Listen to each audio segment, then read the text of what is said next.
여러분은 청소년 하면 어떤 단어가 떠오르시나요? 과도한 입시 경쟁으로 인해 이제는 꿈과 희망 대신 불행과 고통이라는 단어를 떠올리는 분들도 계실 겁니다. 서울대교구 청소년국은 청소년들이 보다 나은 교육 환경에서 지낼 수 있는 방안을 모색하는 자리를 마련했는데요. 그 첫 번째 심포지엄 현장에 이학주 기자가 다녀왔습니다. 학벌 사회 속에서 과도한 입시 경쟁으로 내몰린 이 땅의 불행한 청소년들. 이들의 행복을 되찾기 위한 방안을 모색하는 자리가 국회 도서관에 마련됐습니다. 교육 환경을 개선하기 위해서는 입법기관인 국회의 관심과 협조가 필요하기 때문입니다. 문제 해결을 위해서는 근본적인 원인을 파악하는 것이 우선. 교육평론가 이범 씨는 과열 경쟁을 일으킨 요소로 일자리의 양극화를 지목했습니다. 좋은 일자리와 나쁜 일자리가 25대 75 비율로 이원화되는 세상이 됐다는 겁니다. 이러한 양극화의 상징 중 하나는 바로 비정규직. 우리나라의 비정규직 비율은 OECD 최상권이지만 비정규직에 대한 처우는 열악합니다. 평균이 35%입니다. 즉 OECD 평균적으로 비정규직으로 1년 정도 일하면 그중에 35%는 1년 안에 정규직 전환이 된다는 겁니다. 근데 제일 왼쪽에 꼴찌인 나라가 있습니다. 한국이죠. 11%입니다.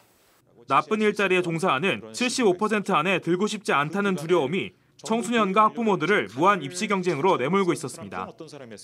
이런 이유로 눈덩이처럼 불어난 사교육비는 지난해 기준 19조 5천억 원으로 역대 최고치를 기록했습니다.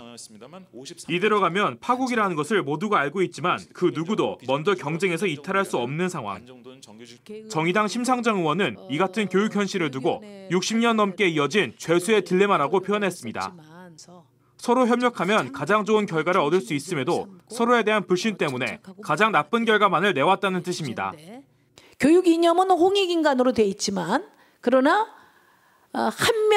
유능한 한 명이 10만 명을 먹여 살린다는 이런 엘리트 교육 체제, 극단적인 경쟁 체제 하에서는 지금 누구도 행복하지 않다.